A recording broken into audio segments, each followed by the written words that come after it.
રાજકોટમાં પ્રગતિ હોસ્પિટલ નજીક ફાયરિંગની ઘટના આવી સામે।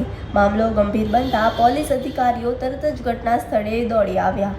એસએપીએ સ્પષ્ટતા કરી છે કે હોસ્પિટલની અંદર નહીં પરંતુ હોસ્પિટલની નજીક આવેલા પાણી વાહન પર ફાયરિંગ થયું છે। મળતી માહિતી મુજબ આશરે 3 રાઉન્ડ ફાયરિંગ થયાની પોલીસની આશંકા છે। હાલ આ મામલે કોઈ પોલીસ ફરિયાદ નોંધાઈ નથી। ફાયરિંગ કોને કર્યું તે જાણવા માટે આસપાસના સીસીટીવી ફૂટેજ તપાસવામાં આવી રહ્યા છે। આ ઘટના રાત્રિના સમયે બનેલી હોવાનું સામે આવ્યું છે।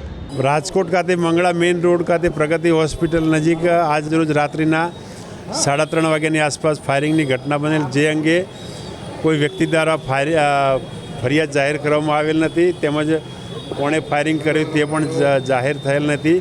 આ બાબતે ખાનગી રાહે બાતમી મળેલ, જે અંગે હાલમાં પોલીસની તપાસ ચાલુ છે અને તે અંગે સીસીટીવી ફૂટેજ વગેરે પણ ચેક કરવાના ચાલુ છે। ના, કોઈ ઈજાગ્રસ્ત એવું કોઈ હાલમાં જાણવા મળેલ નથી અને ગાડી એક પાણીના ટાંકાની ઉપર ત્યાં ફાયરિંગની હાલમાં એટલે જાણવા મળેલ છે કે તેના ઉપર પાણી રાત્રિના આશરે 3:30 વાગ્યાની આસપાસના કોઈ કારણસર નહીં। હાલમાં તપાસ તજવીજ ચાલુ જ છે। હજી સીસીટીવી મેં જોયા નથી, હજી હાલમાં પોલીસ જોવાની કાર્યવાહી ચાલુ છે।